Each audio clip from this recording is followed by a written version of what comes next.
오늘 다 읽지는 않지만 이번 주 본문들을 한번 간략하게 정리해 보겠습니다. 22일에서 26일까지의 구약의 본문은 잠언 30장에서 31장, 또 전도서 1장에서 12장까지의 내용입니다.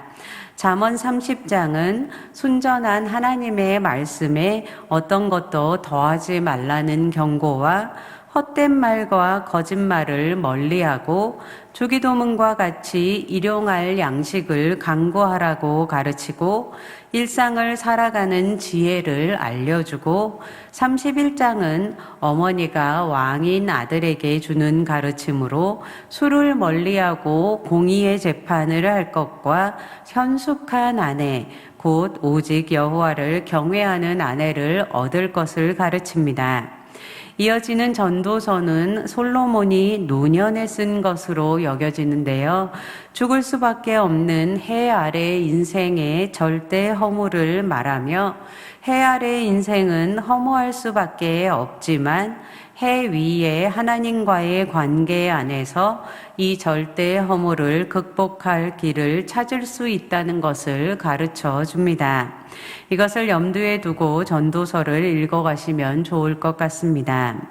그리고 21일과 27일 신약의 본문은 빌립보서 1장에서 3장입니다.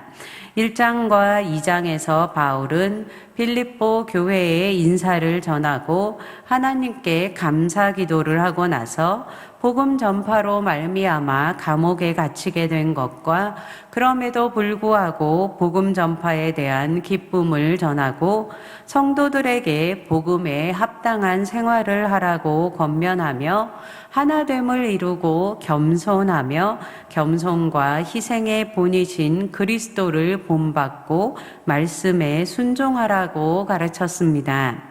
3장에서 바울은 율법주의자들에 대해 주의할 것을 경고하고 예수 그리스도를 아는 지식이 가장 고상하며 오직 그리스도를 믿음으로 하나님께로부터 의의를 얻었다고 고백하고, 자신도 아직 다 이룬 것이 아니니 함께 표대를 향해 끝까지 나아가자고 격려하고, 우리의 시민권이 하늘에 있음을 선언하며 부활을 소망하자고 말합니다. 오늘은 바이블 타임 208페이지에 있는 전도서 1장 2절에서 11절 말씀을 나누도록 하겠습니다. 함께 바이블 타임 208페이지에 있는 전도서 1장 2절에서 11절 말씀을 다시 한번 함께 읽겠습니다. 전도자가 이르되 헛되고 헛되며 헛되고 헛되니 모든 것이 헛되도다. 해 아래에서 수고하는 모든 수고가 사람에게 무엇이 유익한가? 한 세대는 가고 한 세대는 오되 땅은 영원히 있도다. 해는 뜨고 해는 지되 그 떴던 곳으로 빨리 돌아가고, 바람은 남으로 불다가 북으로 돌아가며 이리저리 돌며 저리 돌아 바람은 그 불던 곳으로 돌아가고, 모든 강물은 다 바다로 흐르되 바다를 채우지 못하며, 강물은 어느 곳으로 흐르든지 그리로 연하여 흐르느니라. 모든 만물이 피곤하다는 것을 사람이 말로 다 말할 수는 없나니, 눈은 보아도 족함이 없고 귀는 들어도 가득 차지 아니하도다. 이미 있던 것이 후에 다시 있겠고 이미 한 일을 후에 다시 할지라. 해 아래에는 새 것이 없나니 무엇을 가리켜 이르기를 보라 이것이 새 것이라 할 것이 있으랴. 우리가 있기 오래전 세대들에도 이미 있었느니라. 이전 세대들이 기억됨이 없으니 장래 세대도 그 후세대들과 함께 기억됨이 없으리라. 아멘. 오늘의 말씀의 제목은 헛된 인생에서 벗어나는 방법입니다. 이 전도서는 노년의 솔로몬이 쓴 것으로 여겨지는데요. 이 젊은 시절부터 지혜와 지식을 가지고 최대의 부와 명성을 누렸던 솔로몬이 이제 인생의 노년에 해 아래의 인생의 허물을 말합니다. 모든 부와 명성을 누리고 누구보다도 뛰어난 지혜를 가졌던 솔로몬은 인생의 노년에 부도 명예도 그리고 지혜조차도 모두 헛되고 허무하다고 말하며 인간의 실존은 이와 같은 절대 허물을 경험할 수밖에 없다고 말합니다. 그러나 그는 허무주의 철학자들과는 달리 해 아래의 인생이 허무할 수밖에 없지만 그런 해 아래의 인생에게도 절대 허물을 극복할 수 있는 길이 있다는 것을 가르쳐 줍니다.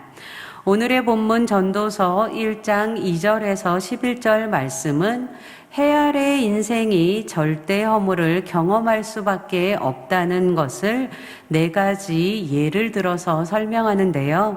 먼저 2절에서 전도자는 헛되고 헛되며 헛되고 헛되니 모든 것이 헛되도다라고 헛되다는 말을 5번이나 반복하면서 해 아래 살아가는 모든 인생들이 직면하고 있는 절대적인 허무와 헛됨을 표현하고 있습니다. 이 지혜를 가지고 인생의 모든 쾌락과 즐거움 그리고 모든 부귀와 영화를 누린 솔로몬이 인생을 정리하는 노년에 이런 모든 것이 헛되다는 체험적인 결론을 내렸다는 점에서 이 말이 더욱 절망적으로 들리는데요. 그러나 솔로몬은 니체나 카프카처럼 허무주의자로서가 아니라 영원하지 못한 것들을 갖고자 하는 인간의 온갖 수고와 하나님을 떠나 궁극적인 삶의 목적과 의미를 상실한 인생은 허무하고 헛되다는 것을 깨달았기에 이런 결론을 내리게 되었습니다. 그렇기에 솔로몬은 해 위에 하나님과 바른 관계를 가진 하나님 안에서의 신앙을 가진 사람만이 해 아래 인생의 절대 허물을 극복할 수 있다고 가르쳐 줍니다. 이 3절에서 11절에서 전도자는 해 아래 인생의 절대 허물을 4가지 상황을 통해 확증하며 보여줍니다. 그 첫 번째로 3절은 해 아래에서 수고하는 모든 수고가 사람에게 무엇이 유익한가라고 말하며 하나님을 알지 못하는 사람이 인생 가운데 행하는 모든 수고는 아무것도 아니기에 결국 헛되다고 말합니다. 이 히브리인들의 사고방식 안에는 이 하나님은 하늘에 계시고 사람은 해 아래에서 살아간다는 의식이 있었습니다. 이런 측면에서 볼 때 해 아래에 살아간다는 표현은 절대 초월자이신 하나님과 완전히 분리되어 있는 인간 실존의 모습을 상징하는 것이라 볼 수 있습니다. 이 해 아래라는 말은 여호와 하나님과의 관계가 단절된 채로 죄성에 오염되어 무의미와 고통 속에서 살아야 하는 인간의 삶의 영역으로서의 세상을 표현하고 있다고 볼 수 있습니다. 이 3절에 나오는 사람이라는 단어는 땅을 의미하는 아다마라는 단어에서 유래한 아담이라는 히브리어입니다. 흙에서 와서 흙으로 돌아갈 인간, 이 죽일 수밖에 없는 허무한 존재인 사람이 어떤 수고를 하든지 무언가 의미 있고 유익한 것을 기대할 수 없다고 말하고 있습니다. 두 번째로 4절에서 전도자는 사람은 극히 짧은 시간을 살아가는 존재이며 어떤 사람도 예외 없이 시간의 흐름 속에 휩쓸려 가며 그들이 쌓아 올리고자 발버둥친 모든 것들이 아무런 의미를 남기지 못하고 무의미하게 사라진다고 말합니다. 이 한정된 시간을 살아가고 죽을 수밖에 없는 존재인 사람은 허무할 수밖에 없는 것입니다. 세 번째로 5절에서 8절에서 전도자는 해가 떴다 지기를 반복하고 바람도 이리 불며 돌기를 반복하듯이 자연이 끝없이 순환하는 것처럼, 그리고 강물이 어느 곳에서 흐르든지 바다로 흘러들어가지만 바다를 다 채우지도 못하고 바다에 어떤 변화도 가져오지 못하는 것처럼 사람이 욕망을 추구하는 것도 끝없이 반복되고 결코 충족되지 않는 허무한 것이라고 말합니다. 특별히 8절은 자연 만물을 비롯해서 세상에 돌아가는 모든 일들이 아무런 변화나 유익을 가져오지 못하고 무의미하게 움직이는 것뿐이기에 괴롭고 피곤하게 하는 것이며, 사람이 아무리 문명을 발전시킨다 하더라도 그것만으로는 세상에서 일어나는 일들 중 어느 것 하나라도 제대로 설명할 수 없다고 말하고, 눈과 귀와 같이 사물이나 사건을 인식하고 받아들이는 감각기관을 통해서는 사람의 탐욕이 결코 채워질 수 없다고 말합니다. 이 한마디로 하나님을 떠난 인간의 실존과 사람이 말하고 보고 듣는 모든 것이 얼마나 허무한 것인지를 보여주고 있습니다. 마지막으로 9절에서 11절에서 전도자는 새로운 것이 생길 가능성이 전혀 없는 해 아래의 세상에서 사람은 무의미하게 왔다가 기억조차 없이 사라져가는 허무한 존재라고 말합니다.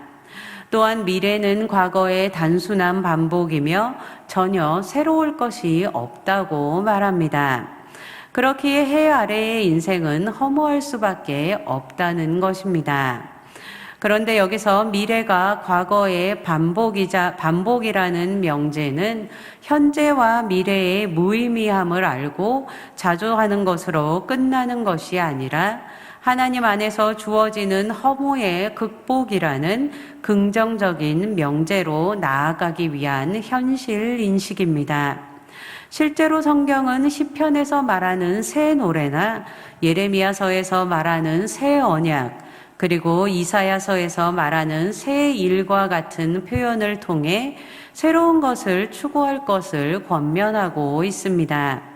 오늘 본문에서 말하는 해 아래에 있는 새 것이 없나니라는 표현은 하나님과 단절되어 하나님을 모르고 살아가는 인간 삶의 헛됨을 말하는 것입니다. 해 아래에는 새 것이 없다는 것을 인식하고 해 위에 하나님과의 관계를 회복하여 새로운 것을 추구하는 삶을 사는 데까지 인도하고자 하는 것입니다. 이 오늘 본문에서 전도자는 모든 수고가 결국에는 무익하고 헛되다는 점, 그리고 인생이 짧고 덧없다는 점, 자연의 끝없는 순환처럼 인생의 욕망도 끝이 없어서 만족이 불가능하다는 점, 그리고 온전한 새 것이 생길 가능성이 전혀 없는 해 아래의 세상에서 인간 각 세대가 왔다가 기억조차 없이 사라진다는 이 네 가지 관점에서 해 아래 인생은 허무하고 허무한 것이라고 결론 내리고 있습니다. 그러나 오늘 본문에서는 드러나지 않지만 전도서의 곳곳에는 해 아래 인생이 필연적으로 경험할 수밖에 없는 절대 허무를 해 위의 하나님과의 바른 관계를 통해 극복할 수 있다고 가르쳐 줍니다. 하나님과의 바른 관계 가운데서 하나님께서 허락하신 것들에 만족할 때 주님께서 주시는 기쁨이 있고, 하나님께서 허락하신 일들을 나에게 맡겨주신 일로 여기며 최선을 다할 때 얻는 보람이 있을 것이라 말하고, 하나님을 경외하는 삶을 살아갈 때 해 아래 인생의 허물을 극복할 수 있다고 가르쳐 줍니다. 이것을 염두에 두고 전도서를 읽어가며 묵상하면 좋겠습니다. 제가 기도하고 함께 주기도문으로 마치도록 하겠습니다. 주님, 우리가 부귀영화를 누리며 성공하는 삶을 사는 것이 꿈인 이 시대 가운데 해 아래 이 세상의 헛된 것들을 추구하는 인생이 아니라 하늘 위에 하나님과 우리와 함께 하시는 하나님만을 경외하며 하나님께서 허락하신 것들에 자족할 줄 알고 하나님께서 맡기신 일들에 나의 뜻을 맞추고 하나님의 말씀에 순종하며 살아갈 수 있도록 은혜의 은혜를 더하여 주시옵소서. 많은 어려움과 혼란 가운데 있는 이 세상에서 흔들리지 않게 하시고 믿음으로 하나님께 나아갈 수 있도록 성령님 우리를 도와주시옵소서. 예수님의 이름으로 기도했습니다. 아멘.